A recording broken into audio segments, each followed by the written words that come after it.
नमस्कार दोस्तों, स्वागत है आपका यूनिक स्टडी सेंटर के ऑनलाइन क्लासेस में।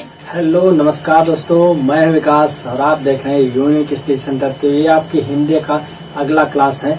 इसके पहले हमने जितने भी क्लास लिए हैं, अगर आप चैनल पर नए हैं तो उसको जरूर देखिए शुरू से लेकर अंत तक, तभी आपको जो है ये वाला पार्ट जो है समझ में आने वाला है। तो हमने शुरू में वर्णमाला पढ़ाया था, अभी हमारा वाक्य चल रहा है। तो इनके बीच में जितने भी लेक्चर हैं वो आप देखिए, जरूर देखिए, तभी आपको जो वाक्य समझ में आने वाला है। क्योंकि वर्णमाला में वर्ण पढ़ेंगे तभी आप शब्द बना पाएंगे और शब्दों से जो आपका वाक्य बनने वाला है। तो इसके पहले हमने क्या पढ़ लिया था, वाक्य का दूसरा भेद हमने पढ़ लिया था। जैसे देखिए, हमने वाक्य का पहला स्थान के आधार पर, दूसरा रचना के आधार, तीसरा अर्थ के आधार पर है। तो हमने यहाँ पर क्या पढ़ लिया, स्थान के आधार पर हमने कौन कौन सा पढ़ लिया। हमने आपका यहाँ पे कर्तवाच्य पढ़ लिया है, कर्मवाच्य पढ़ लिया है, और बात करते हैं भाववाच्य पढ़ लिया है। ठीक। और हमने रचना के आधार पर दूसरी वीडियो में कौन सा पढ़ लिया है, यहाँ पे सरल या फिर साधारण वाक्य, और दूसरा हमने क्या पढ़ लिया, मिश्र या फिर मिश्रित वाक्य, और तीसरा क्या आपका संयुक्त वाक्य। ठीक। तो हमने इतना पढ़ लिया क्या, स्थान के आधार पर कर्तवाच्य, कर्मवाच्य और फिर भाववाच्य, इनके बारे में जान लिया है। रचना के आधार पर सरल या साधारण वाक्य, मिश्र वाक्य और फिर संयुक्त वाक्य हमने जान लिया। कैसे यहाँ पे वाच्य में परिवर्तन होगा, कर्तवाच्य से कर्मवाच्य कैसे बनाएंगे, भाववाच्य, इसके बारे में पढ़ लिया है पिछली वीडियो में हमने। आज देखिए, आज हम थोड़ा सा और आपको डिटेल में यहाँ बताने वाले हैं। साधारण वाक्य सरल से मिश्र कैसे बनेगा और मिश्र से संयुक्त कैसे बनेगा, इतना हम जान लेते हैं। जैसे कल हमने जाना था वाक्य में परिवर्तन कैसे होता है, आज हम ऐसे वाक्य में परिवर्तन यहाँ पे देखने वाले हैं कि सरल से मिश्र और संयुक्त कैसे बनेगा। फिर उसके बाद हम आज आपका आखिरी पार्ट जो अर्थ के आधार पर खत्म करने वाले हैं, और आज आपके वाक्य के प्रकार इस वीडियो में खत्म हो जाने वाला है। तो आइए बढ़ते हैं वीडियो में, बने रहिए वीडियो में तक पूरी जानकारी के लिए। तो हम बात करते हैं इसके बारे में कि यहाँ पे हमारा वाक्य में परिवर्तन कैसे, वाक्य परिवर्तन कैसे करेंगे, यहाँ पे देख लेते हैं।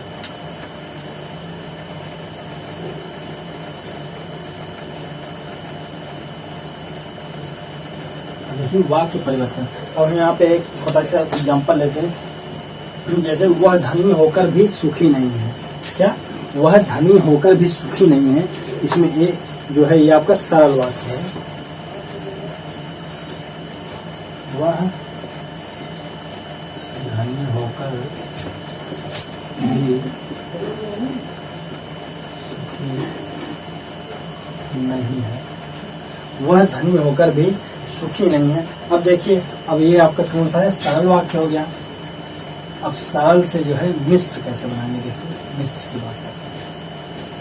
सरल से मिश्र क्या बताया था कि एक सरल वाक्य होगा और एक आश्रित वाक्य होगा जो उसके अर्थ को पूरा करेगा, वाक्य के अर्थ को पूरा करेगा। अब देखिए क्या, यद्यपि वह धनी है, मतलब जैसे वह धनी है, यहाँ पे क्या बोला, वह धनी होकर भी, मतलब धनी है, तो इसमें क्या है, वह धनी है फिर भी सुखी नहीं है।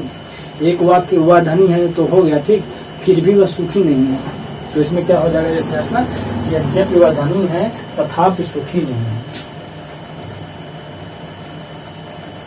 यद्यपि वह धनी है तथापि सुखी नहीं है।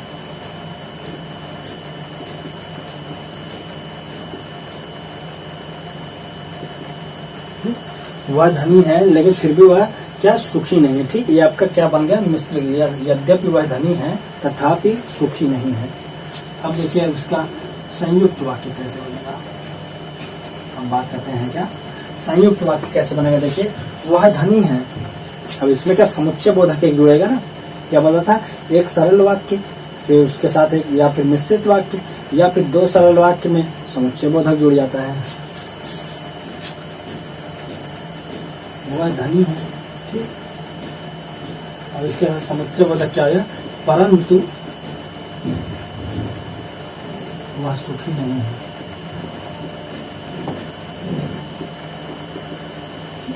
वह धनी है परंतु वह सुखी नहीं है, तो इसमें क्या आपका देखिए यहाँ पे एक क्या हो गया, समुच्चय बोधक आ गया। ठीक, तो यहाँ पे हमने क्या, सरल से मिश्र और मिश्र से सरल से संयुक्त कैसे बनेगा, इसकी हमने बात कर ली है। अब एक और उदाहरण देख सकते हैं जिससे आपको पूरा कंफर्म समझ में आ जाए। ठीक, तो एक और उदाहरण लेकर हम बात कर लेते हैं।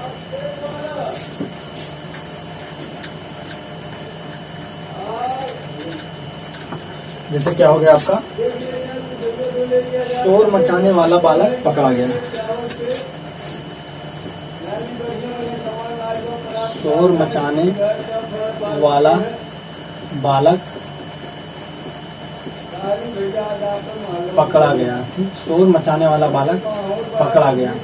ठीक, तो उसकी बात करें, शोर मचाने वाला बालक जो है पकड़ा गया। अब इसका जो मिश्र वाक्य कैसे बनाएंगे, देखिए, जिस बालक ने शोर मचाया था वह पकड़ा गया। क्या, जिस बालक ने शोर मचाया था वह पकड़ा गया। ठीक, क्या हो जाएगा, जिस बालक ने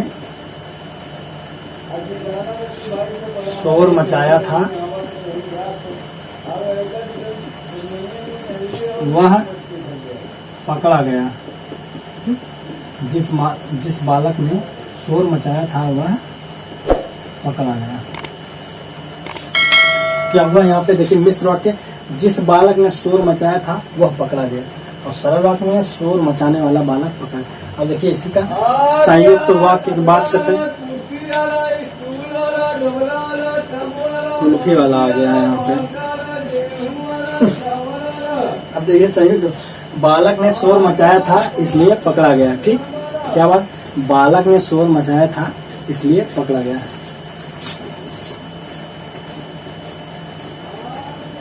बालक ने शोर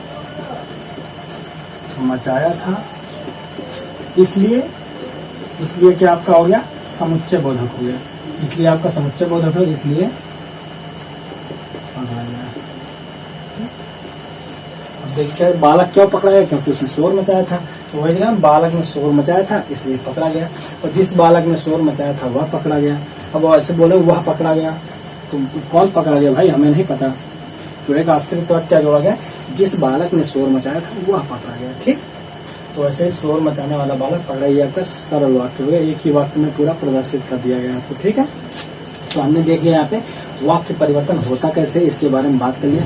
अब हम क्या बात है, अर्थ के आधार पर, अर्थ के दृष्टि से वाक्य के कितने भेद हैं, इनके बारे में हम बात करने वाले हैं।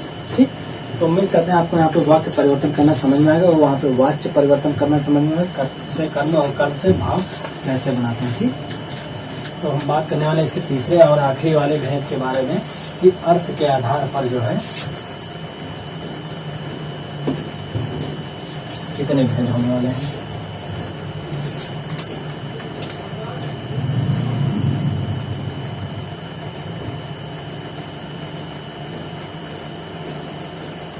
अर्थ के आधार पर भेद, वाक्य के भेद होगा, आप समझिएगा, अर्थ के आधार पर भेद लिखा हुआ। ठीक, तो देखिए अर्थ के आधार पर कितने भेद है इसके। अब अर्थ के आधार पर सबसे पहला आप पढ़ेंगे इंग्लिश में सकारात्मक का पढ़ेंगे, हिंदी में सकारात्मक, नकारात्मक, प्रश्नवाचक, ये सब पढ़ेंगे ना, तो वही होने वाला है आपका, अर्थ के आधार पर वही होने वाला है। पहले देखिए आपका एक सकारात्मक।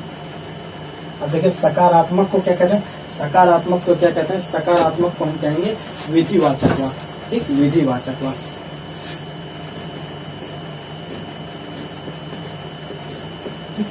और दूसरा आपका हो गया नकारात्मक, इसको क्या है, निषेधात्मक। ठीक, निषेधवाचक, जिसमें निषेध दिखाया जा रहा है, तो निषेधवाचक हो गया। तीसरा आपका हो गया आज्ञावाचक, फिर आपका हो जाएगा प्रश्नवाचक। ठीक, आज्ञावाचक, प्रश्नवाचक, फिर आपका विस्मयवाचक, संदेहवाचक,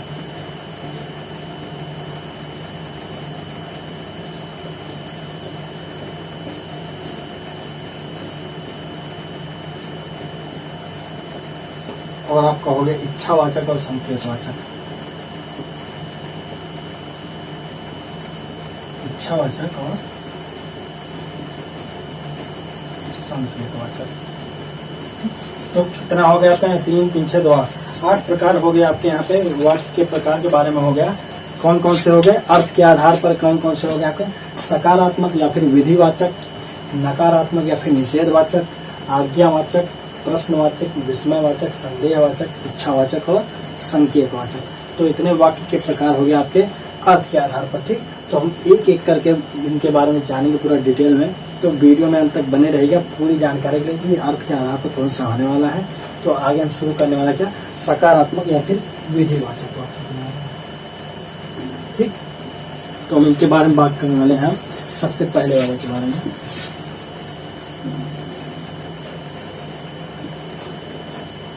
अब देख लेते हैं कि सकारात्मक या फिर विधिवाचक होते हैं क्या है। ठीक, ये आपका हो गया पहला।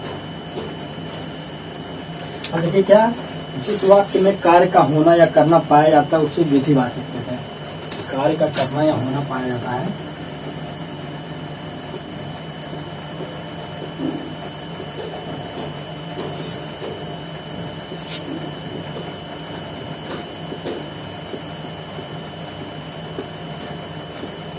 कार्य का करना या होना पाया जाता है उसे सकारात्मक या फिर विधिवाचक वाक्य कहते हैं। इसके उदाहरण के बारे में देख लेते हैं। जैसे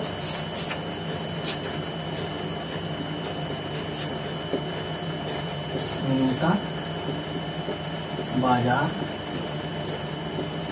जाएगी, सुनीता बाजार जाएगी।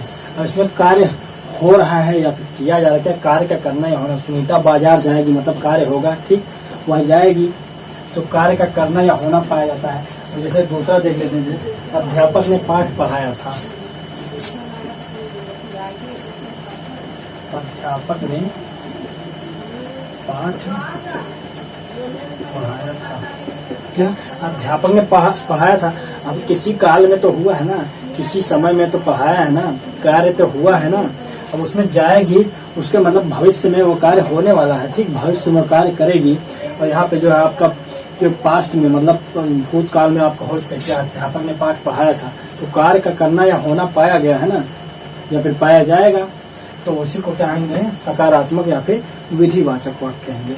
ठीक, अब हम दूसरे के बारे में बात करें। क्या आपका है, नकारात्मक या फिर निषेधवाचक।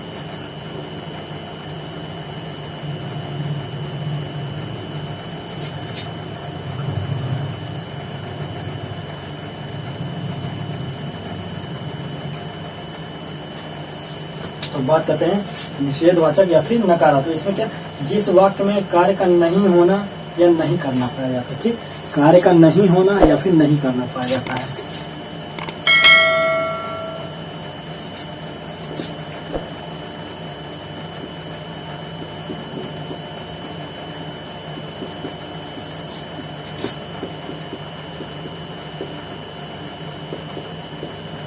क्या हुआ, जिस वाक्य में कार्य का नहीं होना या फिर नहीं करना पाया जाता है उसे निषेधात्मक वाक्य। इसमें नहीं शब्द जरूर जुड़ा होगा, क्योंकि तभी तो होगा कि निषेध या फिर नकारात्मक तभी बनेगा जिसमें नहीं जुड़ा होगा। ठीक, कार्य का नहीं होना फिर नहीं करना पाया जाएगा। अब इसके उदाहरण के बाद है, जैसे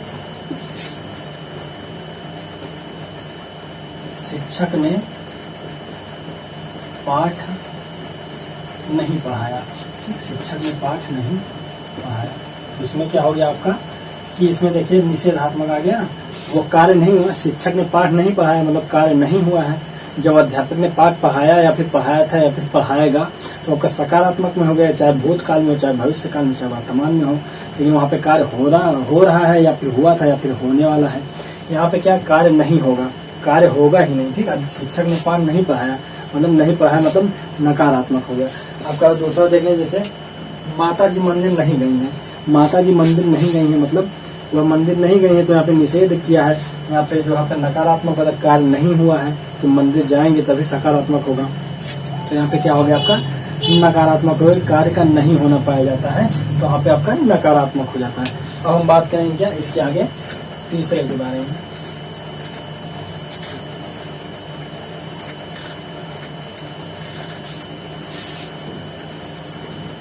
तीसरा आपका क्या हो जाएगा, आज्ञावाचक। ठीक,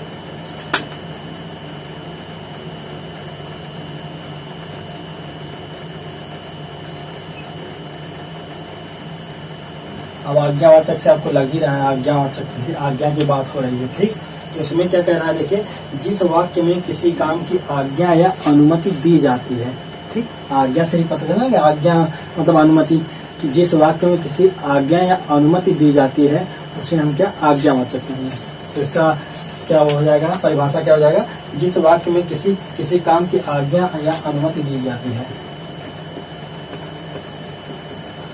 किसी काम की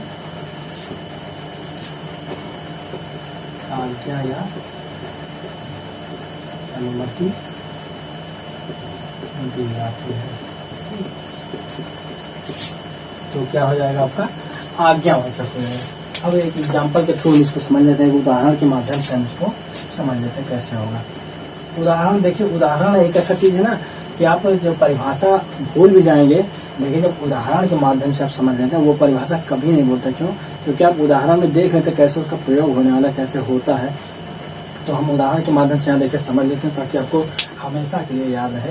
तो क्या उदाहरण जैसे पानी का एक गिलास दो,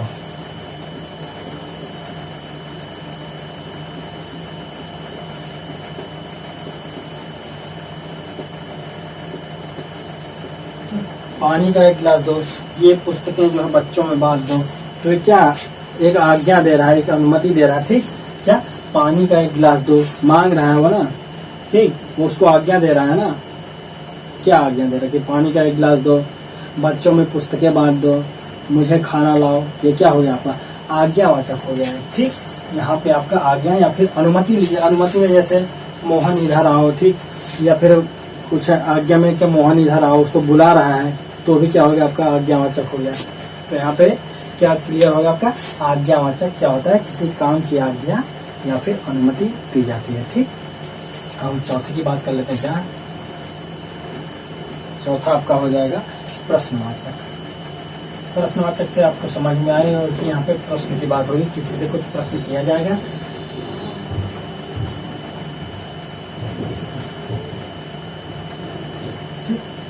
तो आपका यहाँ पे देख लेते हैं क्या प्रश्नवाचक। अब इसमें प्रश्नवाचक क्या आ जाए, जिस वाक्य में कोई प्रश्न किया जाता है। ठीक, जिस वाक्य में कोई प्रश्न किया जाता है उसे हम क्या कहेंगे, वाक्य में कोई प्रश्न किया जाता है।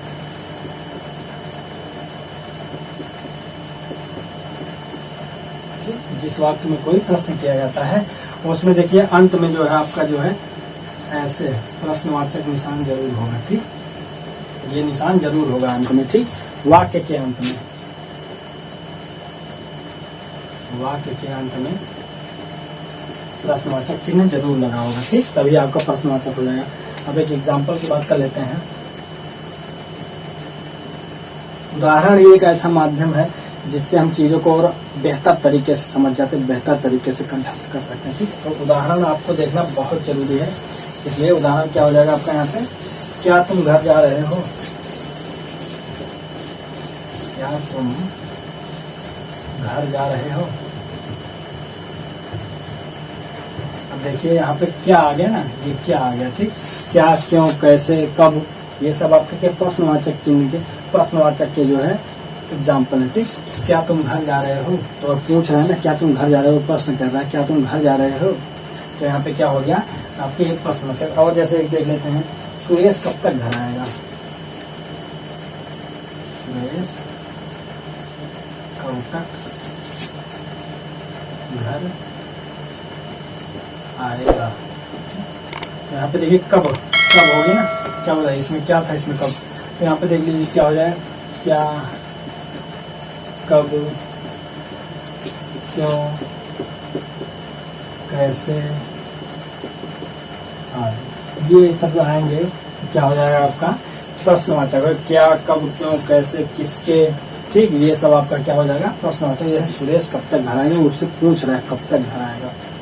ठीक, तो आपका कितना हो गया, 4 हो गया। प्रश्नवाचक हो गया, आज्ञावाचक हो गया, निषेधात्मक हो गया और आपका जो है सकारात्मक हो गया। यहाँ पे 4 की बात होगी। अब हम 5वें के बारे में बात करने वाले हैं। 5वां कौन सा आपका विस्मयवाचक।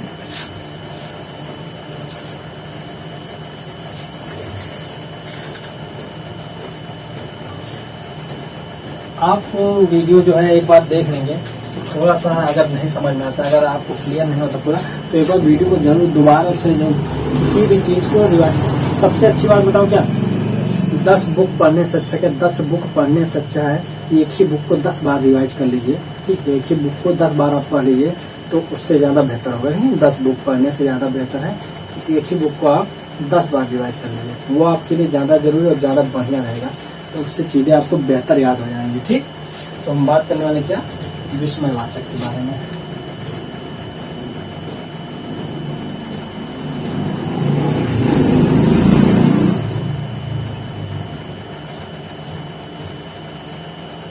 देखिए विस्मयवाचक क्या, जिस वाक्य में विस्मय, शोक, हर्ष, घृणा, खुशी, प्रेम इन सब का भाव पाया जाता है। क्या,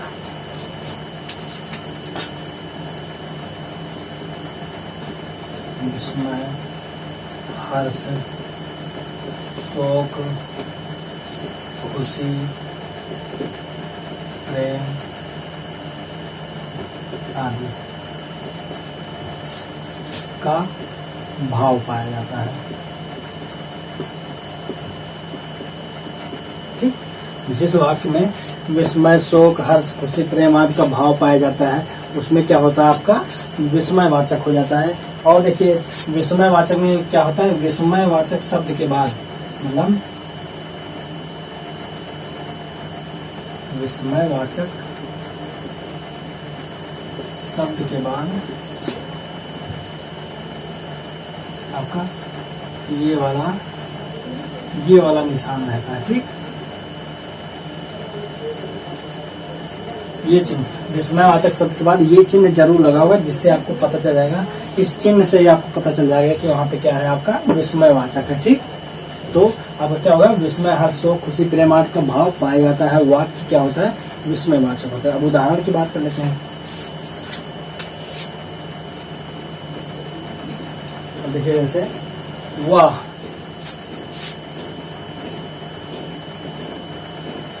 क्या बात कही है।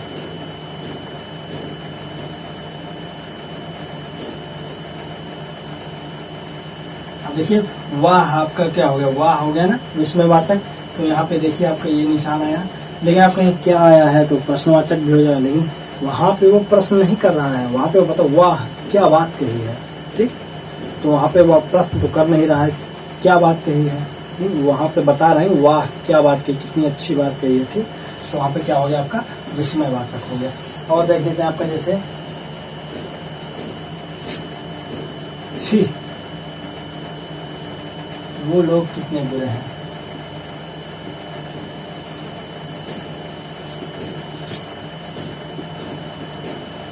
यहाँ पे देखिए ये आपका घृणा वाला शब्द आ गया ना, छी। तो यहाँ पे देखिए आपका ये निशान भी आ गया, ये आपका चिन्ह भी आ गया, विस्मयवाचक चिन्ह। उसके बाद क्या, वो लोग कितने बुरे हैं। तो यहाँ पे देखिए विस्मयवाचक शब्द के बाद विस्मयवाचक चिन्ह आया, उसके बाद आपका जो है वाक्य बन जाएगा। ठीक, तो आपका क्या होगा, विस्मयवाचक की बात होगी। हम आगे क्या बात करने वाले हैं, आगे संदेहवाचक। अब बात करते हैं संदेहवाचक के बारे में।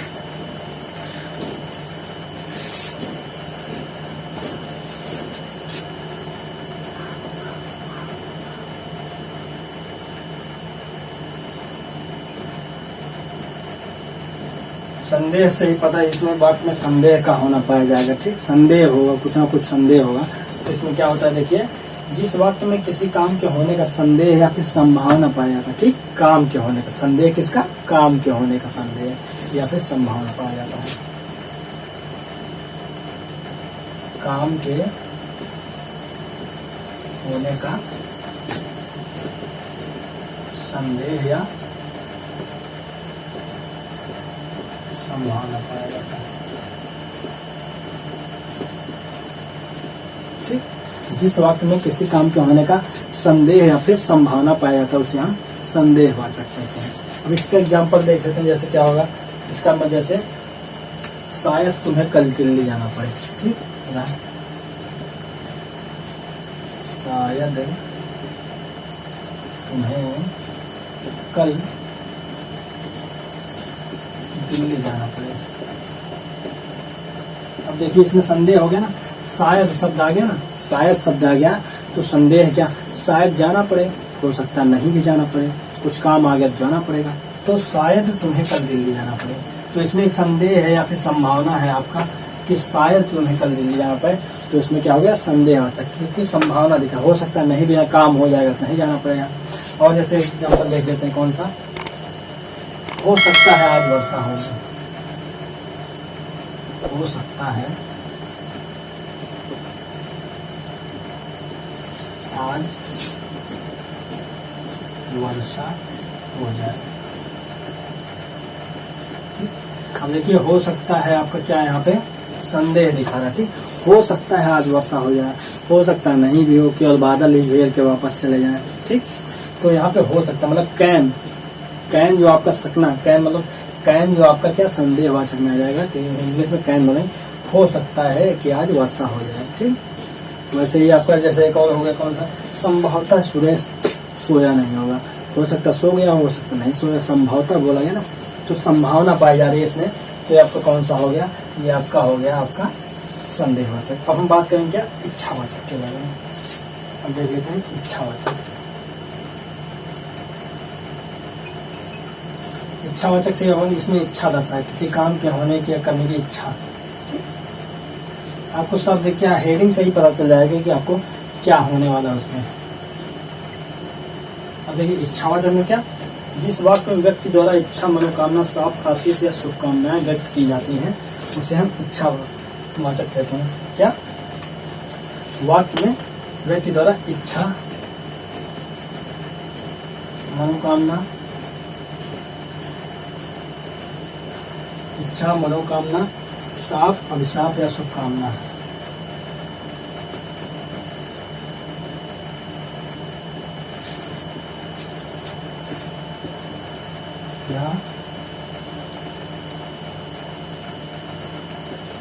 या फिर शुभकामना, ठीक, व्यक्त की जाती है, उन्हें हम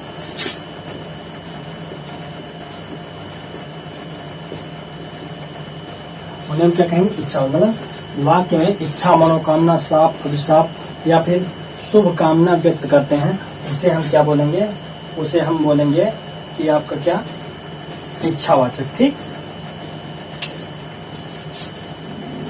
तो इसका उदाहरण देख लेते हैं।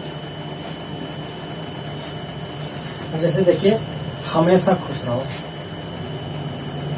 हमेशा खुश रहो। हम इसको देखिए, वो एक इच्छा जता रहा है कि हमेशा खुश रहो, वो तुम्हारे लिए मनोकामना, वो तुम्हारे लिए जो है शुभकामनाएं दे रहा है, ठीक। तो यहाँ पे क्या हो गया, हमेशा खुश रहो, तो ये आपका क्या, इच्छावाचक, वो अपनी इच्छा से कह रहा है, उसकी इच्छा है कि तुम हमेशा खुश रहो, एग्जाम में पास हो जाओ, ठीक, बहुत बड़े बन जाओ, तो ये आपका इच्छा जाहिर कर रहा है। और एक जैसे हो जाएगा, आपकी यात्रा मंगलमय हो, ठीक, आपकी यात्रा मंगल, उसकी इच्छा है, वो आपको जो है क्या, वो शुभकामना दे रहा है, आपकी यात्रा मंगलमय हो, ठीक। किसी को बर्थडे विश करना, ये भी आपका शुभकामना में हो जाएगा, ठीक। तो आपका क्या हो गया, ये इच्छावाचक हो गया। कितना हमने पढ़ लिया, 7 पढ़ लिए, एक हमारा और कौन सा बचा है, उसके बारे में हम बात करने वाले हैं। ये देख लेते हैं संकेतवाचक के बारे में।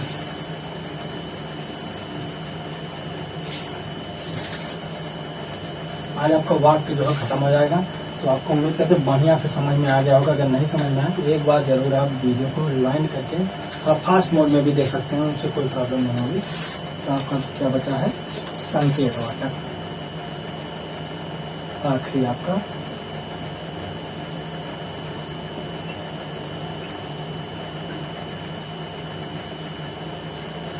अब देखिए, जिस वाक्य में एक क्रिया का होना या नहीं होना किसी दूसरी क्रिया के होने या नहीं होने पर निर्भर करता है, ठीक।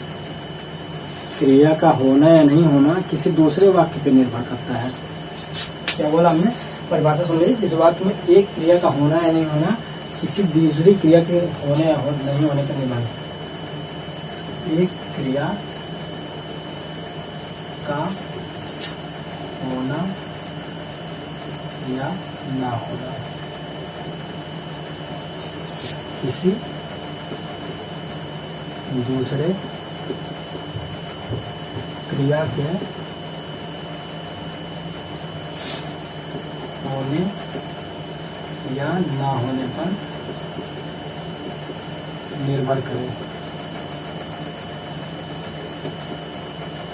ठीक। तो उसे हम क्या कहेंगे, उसे हम कहेंगे संकेतवाचक, ठीक। एक क्रिया का होना या ना होना दूसरी क्रिया के होने या ना होने पर निर्भर, क्रिया मतलब काम, ठीक, कोई कार्य, किसी कार्य का होना या ना होना किसी दूसरे कार्य के होने या ना होने पर निर्भर करता है, तो उसे हम क्या कहेंगे, संकेत वाचक। तो जैसे उदाहरण ले लेते हैं, क्या यदि तुमने मेहनत की होती तो अवश्य सफल होते।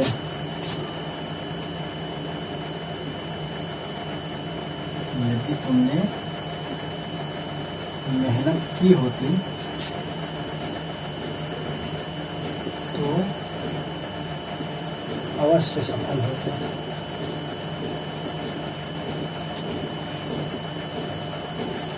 क्या हुआ, अब देखिए, कार्य मेहनत की होती तो सफल होते। अब एक दूसरे पर निर्भर है ना, अगर मेहनत की होती तो वही सफल होते, या फिर कह रहा सफल कब होते, जब मेहनत की होती। तो एक क्रिया दूसरे क्रिया पर निर्भर करे कि सफल होते तभी जब मेहनत करते, या फिर मेहनत करते तो जरूर सफल हो जाते हैं। तो आपका क्या हो गया, एक क्रिया दूसरे क्रिया के होने या ना होने पर निर्भर करती। और जैसे देख लीजिए, यदि वर्षा हुई होती तो फसल भी अच्छी होती, मतलब वर्षा का होना फसल से जो निर्भर करा, फसल कब अच्छी होती, जब वर्षा होती, या फिर वर्षा हुई होती तो फसल अच्छी होती। ठीक, तो इतना हमने बात कर लिया क्या आज आपका स्थान के आधार पर था, आपका रचना क्या, आज हमने बात कर ली अर्थ के आधार पर, और वाक्य परिवर्तन कैसे होता है उसके बारे में हमने बात कर लिया।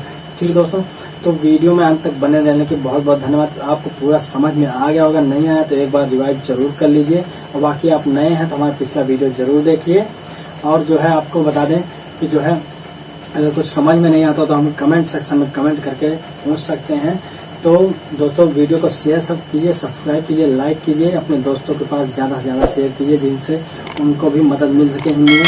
तो मिलते हैं अगली वीडियो में एक नए टॉपिक, वाक्य में जो है शुद्धिकरण, वाक्य के शुद्धिकरण कैसे करेंगे। वर्तनी शुद्धिकरण हमने शब्द में पढ़ा था, यहाँ पे वाक्य शुद्धिकरण पढ़ने वाले हैं। तो अगली वीडियो में मिलते हैं एक नई उमंग नए जोश के साथ, तब तक के लिए जय हिंद, वंदे मातरम।